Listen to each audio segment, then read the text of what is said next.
VAT ফাঁকি এবং এর জরিমানা সহ অ্যাসালম ভেজিটেবল অয়েল লিমিটেড ও অ্যাসালম সুপার এডিবল অয়েল লিমিটেডের কাছে সরকারের পাওনা ৭,০০০ কোটি টাকারও বেশি। এনবিআরের ভ্যাট শাখার একটি অডিট প্রতিবেদন অনুযায়ী ভ্যাট রিটার্নে কম ক্রয় বিক্রয় দেখানো সহ বিভিন্ন উপায়ে ২০১৯ থেকে ২০২২ সাল পর্যন্ত কোম্পানি দুটি ভ্যাট ফাঁকি দিয়েছে। দ্য ডেইলি স্টার এক প্রতিবেদনে এই তথ্য প্রকাশ করেছে। এনবিআরের ভ্যাট শাখার অডিট প্রতিবেদনের বরাত দিয়ে ডেইলি স্টারের প্রতিবেদনে বলা হয়, অ্যাসালম গ্রুপের অঙ্গ প্রতিষ্ঠান অ্যাসালম ভেজিটেবল অয়েল লিমিটেড ও অ্যাসালম সুপার এডিবল অয়েল লিমিটেড ২০১৯ থেকে ২০২২ সাল পর্যন্ত ৩,৫৩৮ কোটি টাকার মূল্য সংযোজন কর বা ভ্যাট ফাঁকি দিয়েছে, যার জন্য তাদের আরও ৩,৫৩১ কোটি টাকা জরিমানা করা হয়েছে।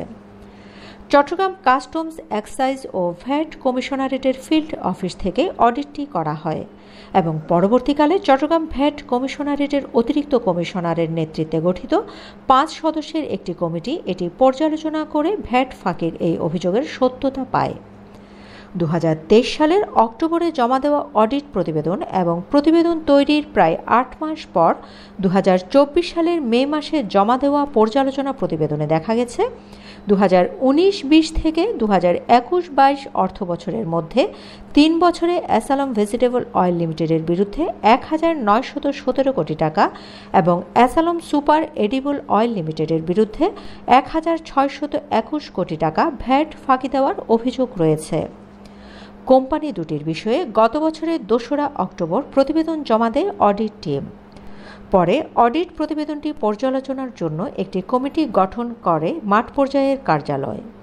গত ২১শে মে জমা দেওয়া পর্যালোচনা প্রতিবেদনে বলা হয়েছে, কোম্পানি দুটির বিরুদ্ধে ভ্যাট ফাঁকির অভিযোগ সন্দেহাতীতভাবে প্রমাণিত হয়েছে। গত ৯ জুন চট্টগ্রাম কাস্টমস ভ্যাট ও এক্সাইজ কমিশনারেট ওই দুই কোম্পানিকে পরবর্তী ১৫ কার্যদিবসের মধ্যে ফাঁকি দেওয়া ৩,৫৩৮ কোটি টাকা ভ্যাট, ৩,৫৩১ কোটি টাকা জরিমানা অর্থাৎ মোট পরিমাণ ৭,০৬৯ কোটি টাকা এবং এর ওপর প্রযোজ্য সুদের টাকা রাষ্ট্রীয় কোষাগারে পরিশোধের নির্দেশ দেয়। অ্যাসালম গ্রুপের নির্বাহী পরিচালক অর্থ সুব্রত কুমার ভৌমিক বলেন, তারা ভ্যাটের একটি টাকাও ফাঁকি দেননি এবং এই সিদ্ধান্তের বিরুদ্ধে আপিল করবেন। এনবিআর সূত্র জানান, এই টাকা পরিশোধের জন্য দেওয়া নির্ধারিত সময়সীমা শেষ হবে আগামী ৩রা জুলাই। এর মধ্যে টাকা পরিশোধ না করলে বা আদেশের বিরুদ্ধে আপিল না করলে মাঠ পর্যায়ের অফিস ওই দুই কোম্পানির বিরুদ্ধে আইন অনুযায়ী ভ্যাট, জরিমানা ও সুদের টাকা আদায়ে ব্যবস্থা নেবে। ব্যবসায়িক গ্রুপটির এই দুই অঙ্গ সংগঠন ভ্যাট দাবির ২০% অর্থাৎ ৭০০ কোটি টাকার বেশি পরিশোধ করে ৯০ দিনের মধ্যে আপিল করতে পারবে।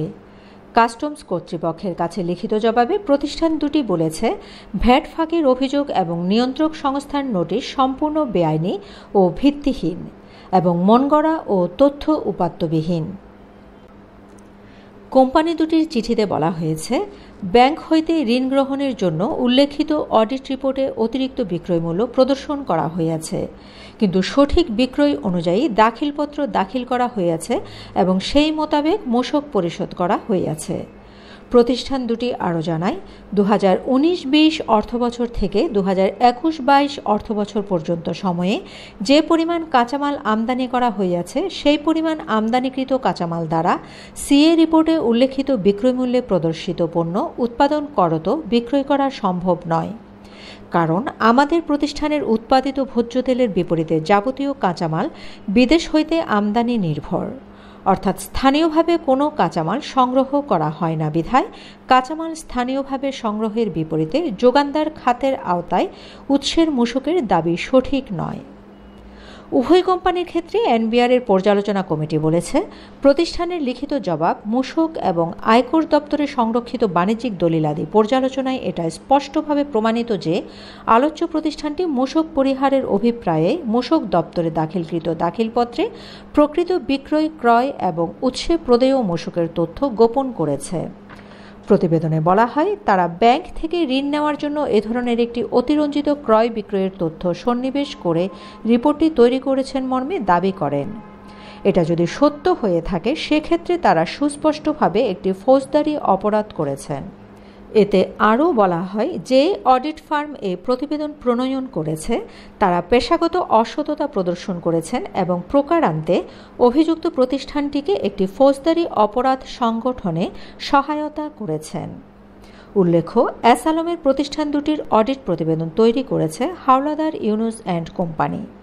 প্রতিবেদনে উল্লেখ করা হয়েছে, কাল্পনিক ও অসত্য অডিট প্রতিবেদনের ভিত্তিতে ঋণ মঞ্জুর করে থাকলে সংশ্লিষ্ট ব্যাংক ও খুবই অপেশাদার কাজ করেছে।